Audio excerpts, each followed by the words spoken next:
Matt Shorrock here, and a very warm welcome to Chat with Matt, where each episode I'll chew the fat with fellow experts in the leadership and entrepreneurship space. And so for those of you that don't know me, I'm an authentic leadership and mindset coach, and I've been in the helping professions for,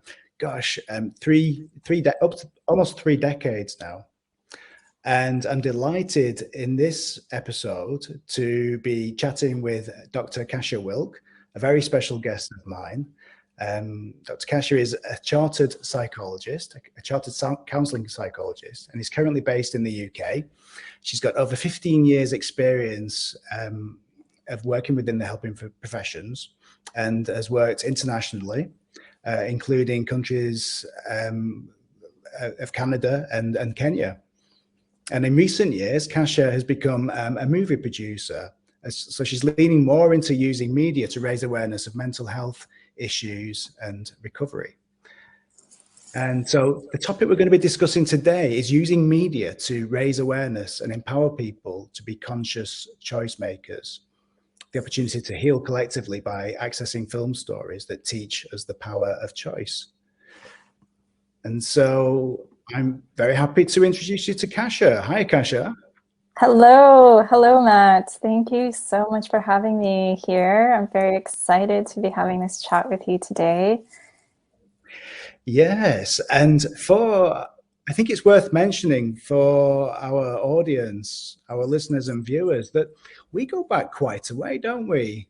We do. Yeah. We go back to my early days in when I was training to be a counseling psychologist, and we met. It's quite a number of years ago during that time. Yeah, and we've been in touch all these years, and we've been following each other's journey, and I'm so excited about your work and what you're doing, and I'm particularly drawn towards people who are very consciously wanting to make a positive, massive impact in the world. And so I'm thrilled that you've agreed to chat with me today. So for people that don't know you, would you introduce yourself and tell us what it is that you're doing now? Absolutely, yes, and thank you again. I'm so excited to be on your show because I think it's great what you're doing. And my journey obviously into psychology goes back a number of years. I'm actually from Canada. People might kind of hear from my accent that I'm not British, but I've been living in the UK for 9 years now. And I came here to do my doctorate in counseling psychology. Always been really fascinated with understanding, the mind, consciousness, why do we do what we do, but also have always had a really big drive to help people. I think part of that is just naturally, it feels really good for me to make a difference. But also I've, growing up, I think with my own personal experiences within my family, within my own life, I think I've realized that it's so important to really understand kind of why we sometimes get stuck, why we have certain patterns that are not helpful. And, in my own family, there was, quite a bit of struggles that I saw my family members have when I was growing up. And I think I also wanted to understand what was going on and be able to help them and, help people that I love. So it kind of all pulled me into psychology to help myself, my family, and then now I get to work with people in my private practice, and it's incredibly fulfilling, so rewarding. And I've started to venture, as you say, into film production now, which is a whole other ball game. It's very different, but actually I think it's quite a unique place to step into that, not having come from the film industry and bringing that psychological perspective into creating films that are slightly different. So I feel really grateful that I get to do that. Yes. Yeah, I was curious about the skill sets that you're bringing in to film production, and as a psychologist, having an in-depth understanding of character and character formation.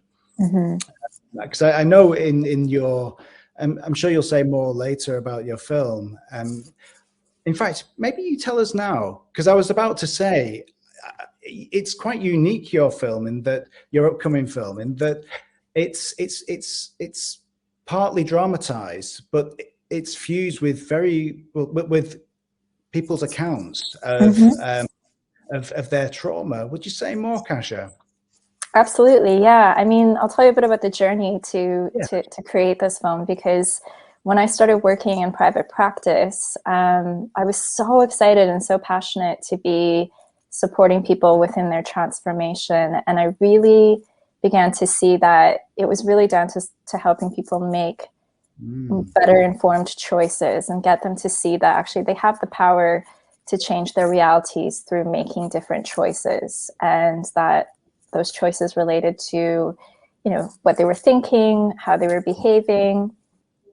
And so I got so excited about it, but then I also realized that so many people don't access therapy and coaching until they're in crisis. And I kind of thought in the back of my mind, there's so many people that need to understand that they have the power to change their realities, but usually they don't know that until they get into a crisis situation, and then they're sort of forced to seek support. So I always knew that there's got to be a bigger way to reach people. And so that's when I started thinking about film. And then because I live in Manchester, when the terror attack happened here in 2017 at the Ariana Grande concert, it really, again, just opened up my eyes to the reality that, like, okay, here's another situation where somebody made this choice that was coming from, you know, probably a very, very dark place in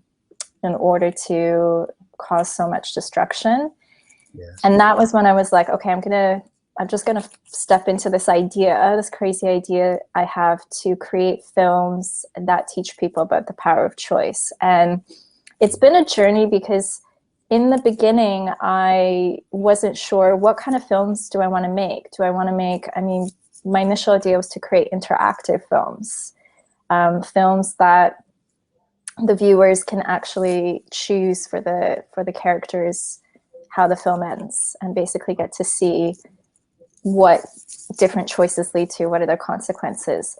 So I started pulling together a group of professionals that got involved in kind of these innovative ideas, and we began to look at some themes and topics, and trauma was one of the biggest themes that we felt was really relevant for people to understand, because trauma is always, you know, this is a fellow psychologist, it's the thing that really gets us stuck, and it's the thing that I would say leads to the most dramatic consequences in terms of how people cope. So yes, we began to think about, okay, so we want to create a film that's addressing the theme of trauma, but we want to make it really relevant. We want it to be something that people can relate to. And so I began working with my writer, director, producer, Carl Mackenzie, who's a big part of the project. And together we came up with the theme of working with PTSD, post-traumatic stress. And he had a really good friend of his that was a military veteran that committed suicide when he came back from service. And so he was saying that, why don't we work with this narrative around PTSD and look at a fictional narrative around military veterans and how difficult it is when they come back from service, having experienced a lot of these traumatic things that they have to do and see. And we'll go with that narrative, but we can incorporate a bigger conversation about trauma in general behind the film. So we created a drama narrative called Unseen Scars, which looks at the fact that we all carry within us these scars that cannot be seen, that are due to trauma, and how we are creating the innovative part of a film is to have the drama narrative with the fictional characters, but then we're also actually at incorporating real life interviews with real veterans that have faced those same choices that the main character faces throughout the film. So it allows the audience to really pause and see, like, okay, this is a significant moment. And this is actually not just a drama, like this is a drama, but it's based on the accounts of these real stories. This is what people go through. So we have this unique blending of the drama and the documentary piece that creates something different. And then we have this whole movement behind the film, which is all about destigmatizing mental health, which is all about supporting people to ask and get support, and to really normalize PTSD as something that, you know, is a normal reaction to abnormal events, and that it's not, you shouldn't feel ashamed if you have these symptoms, and, you know, it's okay to reach out for support. So very, very passionate about this project because I feel like it's so relevant, it's so needed in our current day and age, because trauma is everywhere. And I think so much of the time it's minimized, it's not talked about often enough. And we're really here to change the conversation around that. Yeah, absolutely fascinating. And I'm so pleased that you're taking the lead on this in getting the word out to a much bigger audience than we possibly can as psychologists on the ground working in the privacy of our consultancy rooms. I suppose one thing that I think's helpful for people who are not psychologically trained to know is that, you know, we talk in terms of trauma with big T's and little t's. And so trauma, of course, the concert, the Manchester bombing, that was obviously traumatic with a big T for so many people. And yet there are so many of us that struggle with trauma, just drip fed to us. It's almost like, you know, the pandemic, the trauma of not having work, or, you know, sort of hearing stories, having our autonomy stripped away from us slowly and steadily. It's traumatic. And there are so many, I mean, we talk about a mental health pandemic now because there's so much trauma that's unresolved. Absolutely. And the only thing I would like to drop in, the only other thing would be how post-traumatic stress, it's like this, the event, the trauma, you know, it's often the lack of support afterwards that creates the post-traumatic stress, right? Yes, because I think the worst thing I think that can happen is when you go through a traumatic experience and then there's like this isolation where you're kind of on your own trying to process what happens without having support there to help you process it in a safe way.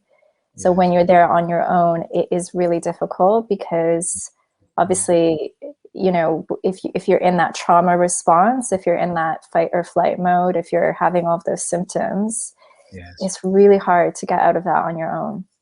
So it's so important to get support and to do it as a, you know, as a form of self-care, and not feel like, I think this is the thing, is not feel ashamed about reaching out for support, because I think so many people do. It's like, oh, if I say that I'm struggling, you know, with my mental health and I need to support, what are people going to think of me? Am I like, you know, crazy, or should I be like, are they going to judge me? And I think that is so what needs to change, I think, currently in our society, that you know, if you have a physical illness, you go to the doctor, you get it treated, you get support.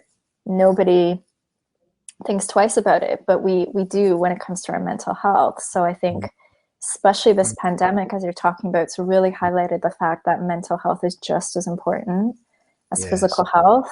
And we need to really be aware of what are the signs that show us that we need to get, you know, support mentally as well. Yeah. Gosh, gosh, I've got lots of thoughts firing away, and I'm thinking about the impact of the film and the function of the film. So as I hear you talk, not only are you educating people around trauma, and you're also highlighting that people have options, and it's not unusual, it's not completely abnormal to have trauma. And so Mm-hmm. it's also giving people permission that it's okay to reach out and to get support. Absolutely. Yeah, absolutely. Because I think obviously this is slowly changing. I think that stigma is changing, but I do still think that there is, in my experience, there is still quite a barrier. There's a sense of like apprehension, and especially in certain circles. Again, when we spoke with many military veterans, we interviewed them to write the script so it would be really relevant. There is a lot in those environments as well, this conditioning to be strong and to not ask for support because it shows weakness, and you're almost trained to dissociate from being too vulnerable and too sensitive, because you have to, when you go into those kinds of conflict zones, you can't be emotional.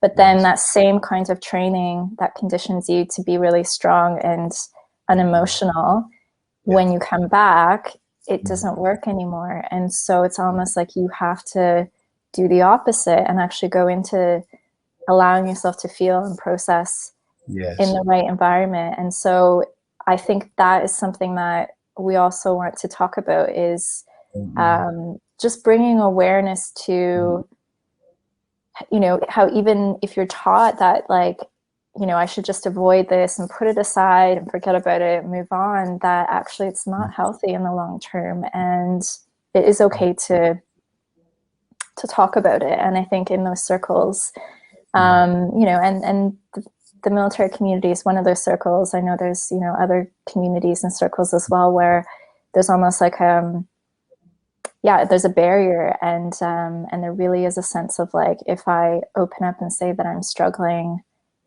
then I'm going to be perceived as being weak, and I don't want that. And that's something that we have to change as well. We have to change that paradigm. So.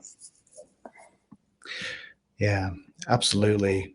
I'm thinking about your transition into film production, which is a completely different industry, although many of the skill sets are transferable.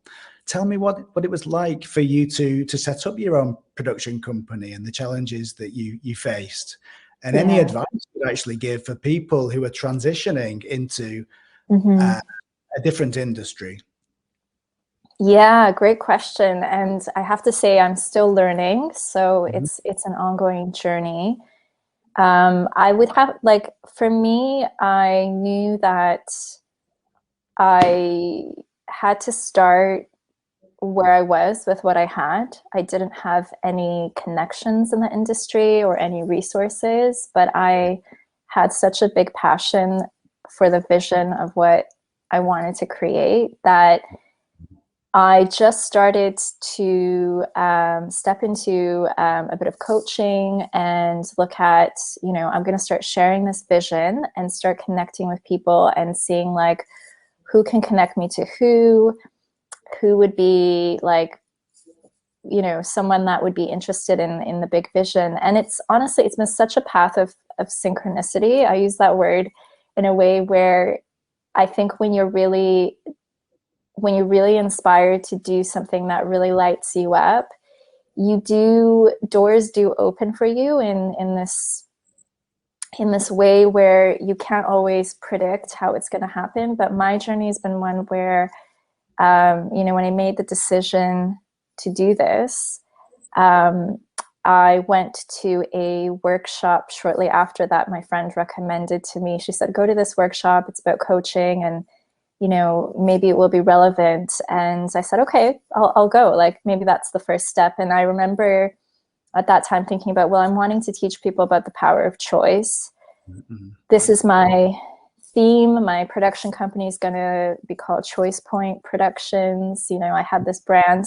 And then when I went to this workshop, this coach happened to be talking about the power of choice, like all throughout the workshop. And I thought, how perfect, like, you know, so those kinds of things kept happening. There was someone I met there at that workshop that then later worked with someone in the film industry. They connected me. And everyone really that's come on board for my team has come in this very synchronistic way, where it's been through some introduction that's happened. And so I would say my advice is to really trust the process. Like, you want to take actions and start putting yourself out there and start doing research, but don't get too caught up in forcing things to happen either, because when there's been times when I've tried to really force things to happen, it's slowed things down, whereas when I've trusted the process a bit more and not tried to make things happen forcefully, that it's actually flowed much better, and the right people have shown up. And again, I think our energy is so important as well, because if the energy with which you're taking actions is one that's like, I have to make this happen, and there's like stress attached to it, and you're like worried about the outcome, it doesn't flow as well, as opposed to when you're coming with excitement, you're coming with inspiration, and it's this unattached action where you can take a lot of action, but you're not super anxious about like, if that person says no, you just go to the next person, right? If that person says no, you go to the next person, and you trust that like the right people are going to come on board, and you're going to like, everything's going to happen in the right timing. So my own process has been one of really stepping into faith and courage and kind of really choosing that as well, because I'm also living that message of like, well, what am I choosing every day? You know, am I going to let fear kind of guide my choices, or am I going to step into faith and really move forward in that way? So those would be my biggest takeaways. I think obviously don't do it alone as well. Like, especially if you're going into a new industry, connect with people that are already in that industry, start having conversations. A lot of people are really helpful. Like, I found that a lot of people in the film industry are very happy to share their knowledge, their skills, and connect with you and give you advice. So those would be my top tips. Yes. And so trusting in in the process, stepping forward in faith, and somehow things begin to happen for you. You start to make connections, and not everybody is saying yes to begin with, but having the clarity of, sounds like something about clarity of the vision, and you know, knowing that it'll come in the end, but tolerating the uncertainty about stepping into the process, the not knowing. It's so easy, isn't it, to get caught up in the rejections when you're reaching out and you're wanting to collaborate with people. And true. True. And it's this is why I'm really grateful for being a psychologist, because the mindset work that I know is so important is actually one of the key things, I think, in if you're doing anything that's new, innovative, different than what you've done before, your mindset has to be in the right place. Because if your mindset is good, if you know that this is going to work out and you'll figure it out along the way, and you have that kind of positive attitude that I'll solve the problems, there's always a solution to everything, then the journey is a lot more enjoyable, and it goes a lot better than if you get caught up in the doubt and the fear and the worries, which will come like whenever you're stepping into uncertainty. But you've got to really like believe in that vision and trust it, and know that if you have that desire within you to make it a reality, it's meant to be a reality, right? So your inner beliefs are the things that are actually the most important. I always say the action is important, but it's secondary. It's what's going on inside of you and your belief systems and your feeling about the whole thing. That's primary. Yes. What would you say are the biggest mistakes that prevent people from being successful? I mean, I suppose you're alluding to one, it's mindset. Yeah, they're not aligned with their, I would call it their true north. On my masterclasses, my programs, we talk about true north, which is born from authentic leadership. And so having a healthy mindset, having a growth mindset, some might say, is incredibly important. What other mistakes do people make that prevents them from being successful as leaders or as entrepreneurs? Well, that's a big question. So I will share. So a few of what I've learned from my own personal experience is, so I think, again, trying to do everything on your own, I think is a common thing, because I think when you're starting out, again, it's easy to think like, I need to start at the bottom, work my way up. So I'm going to do a lot of things myself. And then eventually, you know, as I get more experience, I'll enroll other people. But actually, I would say like, that's probably the thing that's going to take the slowest. Like, you want to partner with people right from the beginning, because they're gonna you don't know what you don't know. Like, if you partner with people that are more experienced, and I say this like for me in the film industry, so I partnered with people as quickly as possible in the industry that I wanted to bring on board to my project. And they also have become my mentors. They've become who I learn from, because we learn from people so much more than reading a book, or, you know, like, that self-study is important, but when you're with someone and you're in their energy and they're saying, like, talking about their experience and mentoring and guiding you, it's always so much better. So I would say that'd be one of the key things, is don't do it alone. Either get yourself a team of people, or get mentoring, get coaching from someone that's already is ahead of you. The second thing I would also say is really get good at relationship building, because one of the things I really hear about in the film industry is that people can very easily burn their bridges. So, I mean, there's a lot of great people in the industry, and I've been lucky enough to be surrounded by the people that are what's considered to be incredibly amazing people. But there's also a lot of people in the industry that kind of come in very hot, you know, like very fast. They're very like charming, and they're very, they can be very enrolling, but they don't have great people skills in the sense of being really fair and ethical, and, you know, they burn a lot of bridges. And so I kind of am continue to be quite surprised how much of this goes on in this industry.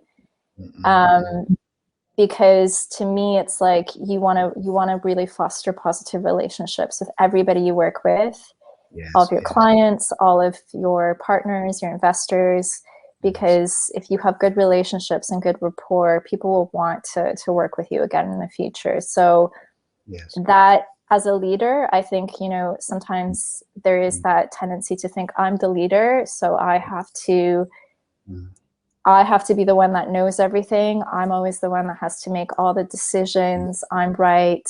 People have to follow me.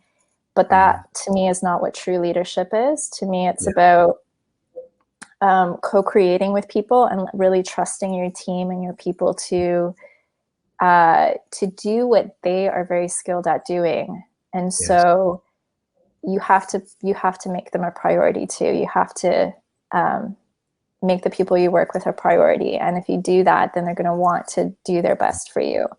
So that is a really important thing.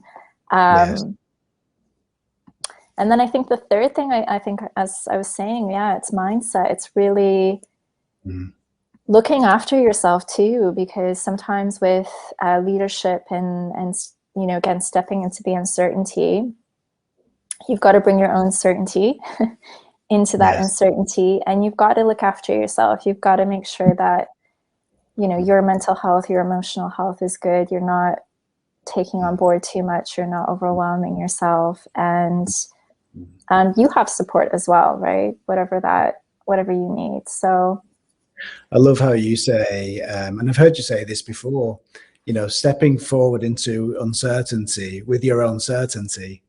I really love that. Yeah. And so, you know, knowing yourself, being comfortable with yourself, being clear about who it is that you are and what it is that you're wanting to achieve, what the impact is that you're hoping to make in the world. These are the kind of things you can have certainty about. And yet the reality as we step forward, we're bombarded with obstacles and challenges and curveballs, and yet we can still have a peace within as we venture forward. Yeah. And 100%. your phrase, it just captures that very eloquently. Thank you. Oh, my pleasure.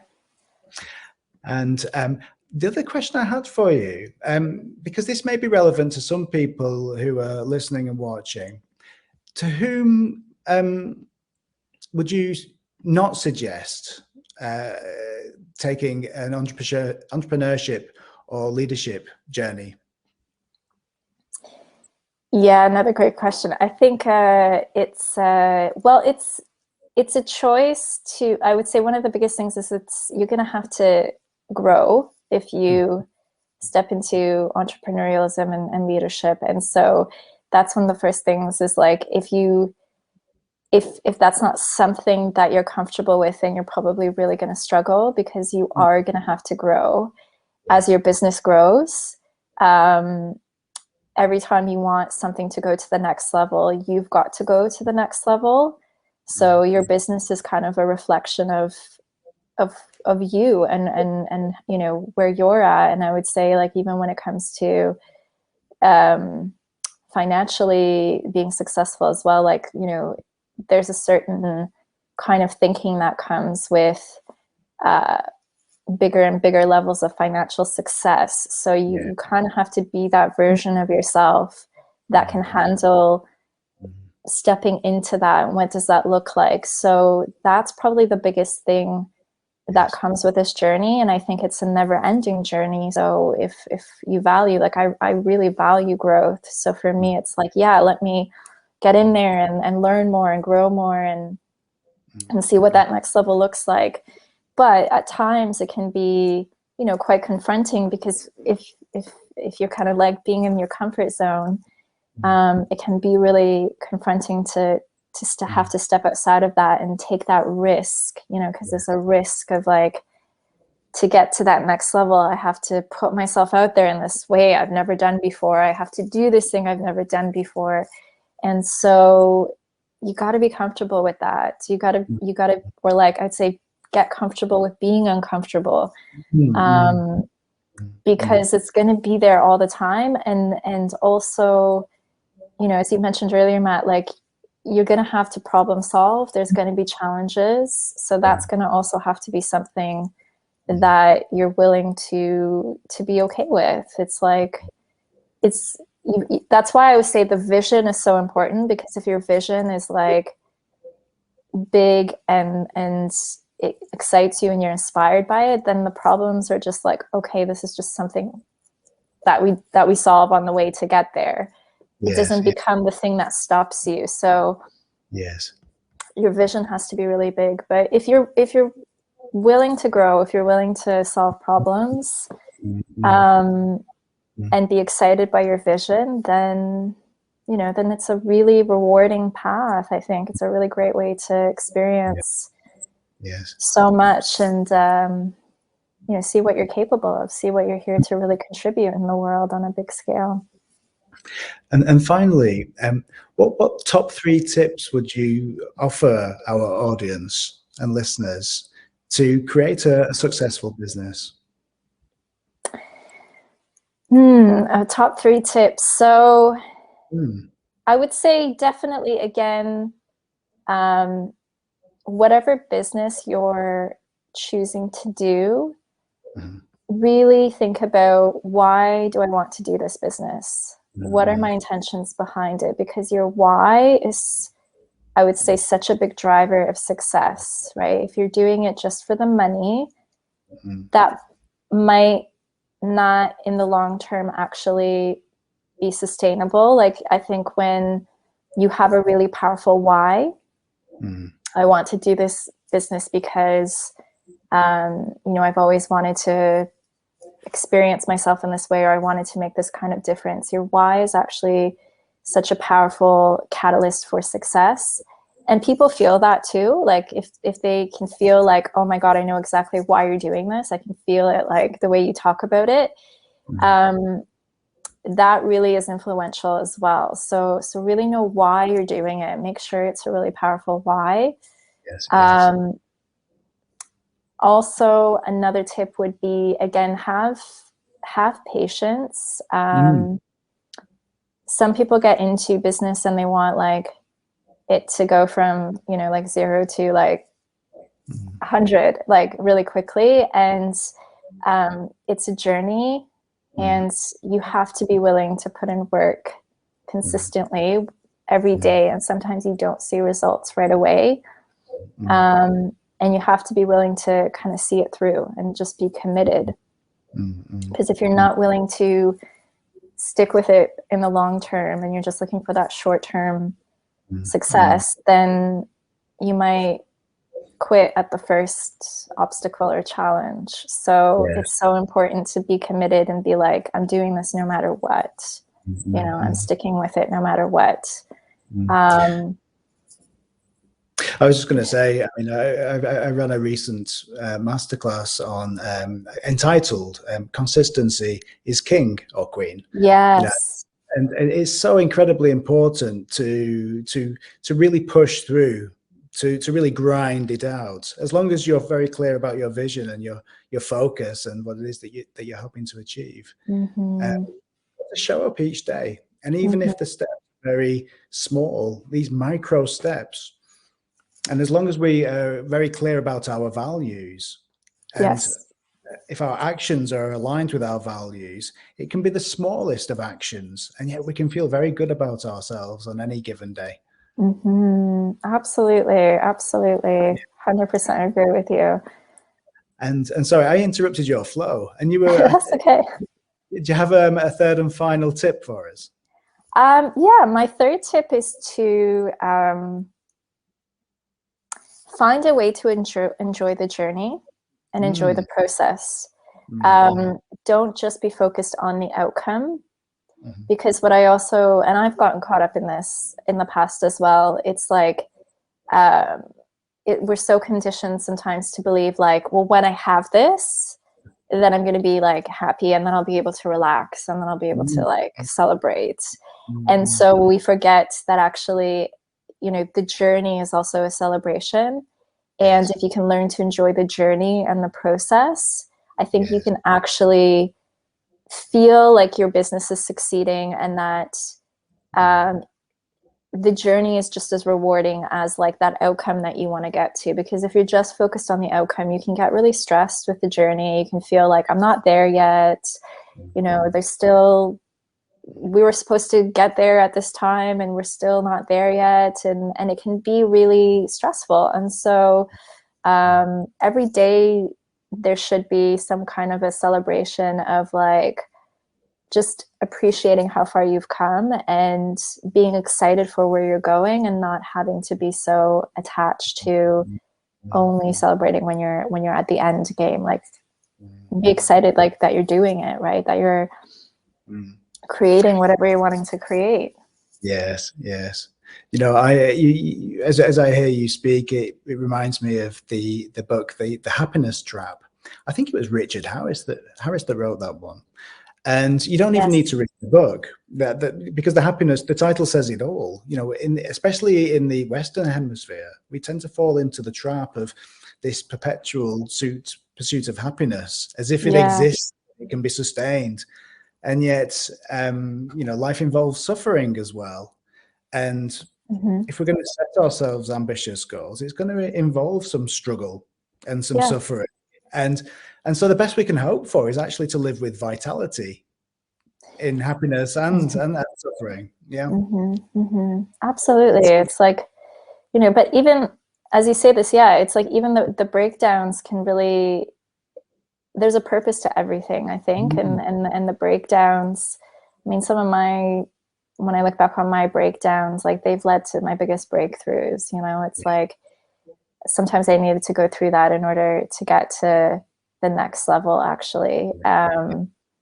So yeah, I have that this kind of perspective that everything, if I choose to see that everything is happening for me, yes, rather than to me, then I can find what's the lesson in every single moment, and then I can celebrate that, like even if it's a crappy moment, but I'm like, yeah, but what am I learning from this? And then it's like, oh, okay, that's the lesson. Okay, great. Let me get that lesson and celebrate that I got that lesson, right? Yes. So yeah, so that perspective shift is it's big. Kasia, it's so lovely to be chatting with you in some depth and reconnecting like this.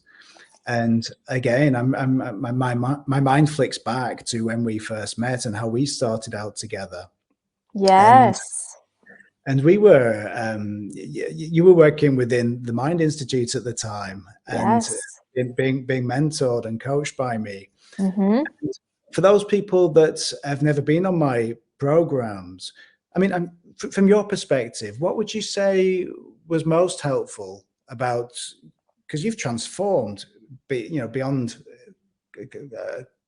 exponentially since we first started out.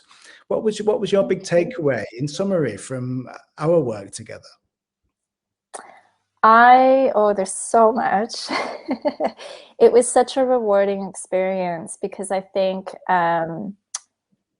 I know that obviously stepping into the role of being a psychologist is, you know, there's quite a lot of responsibility with that, and it's very easy to have lots of doubts, and obviously when I began working with you and being mentored by you, you know, there's this, like, it was a new chapter in my life. It was, yeah, I was stepping into something I haven't done before. So your guidance, your mentorship, your coaching was so invaluable to just gain that confidence in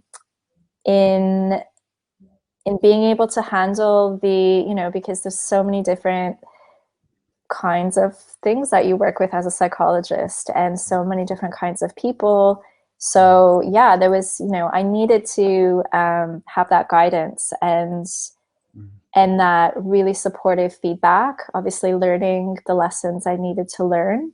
Yes. As I was improving in my practice, and also having that support to know like what I was doing good, what I needed to improve on, and just having, you know, I knew that you had my back, and that, you know, I could step into, because I think the main thing was I wanted to go into private practice, and that's a whole, like, that's a slightly different level than working within the NHS. So working with you at the Mind Institute really gave me an opportunity to get an experience of what it's like to work independently as a psychologist. And I think that was so invaluable to be able to have that experience. And then as I was navigating the challenges of that, you were there, and you were, you know, always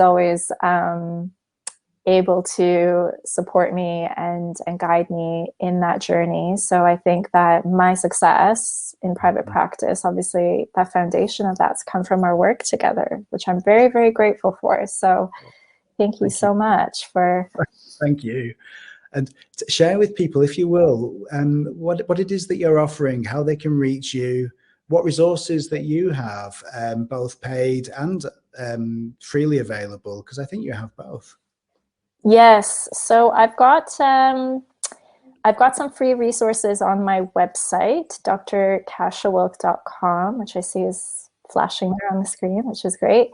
So if anyone's interested in finding out any tips and resources on managing their mental health, their resiliency. I have videos out there, some podcast interviews, some blogs I've written, lots of freebies on my website. I've got an online course as well on how to manage stress and anxiety. And my main focus right now is actually on unseen scars on the feature film. So we are creating a movement behind that film, and if anyone would like to be a part of that with us and help spread the word, we'd love to have your support. We also have an opportunity if anyone would want to invest into the film. We have a really, really great opportunity for investors to be a part of the journey, get a really good return on the investment, and be part of a film that's making a difference. So people can reach out to me to find out more. You can also look on our film website, unseenscarsfilm.com, for more information. Yeah. And folks, then, I just want to reiterate, I mean, you won't be as bold to say this, but I think this is a fabulous opportunity for somebody to be involved in the project and to invest, because next year when this film is released, you're going to be kicking yourself if you weren't a part of it. So now's the time to jump on board. Time's taking away.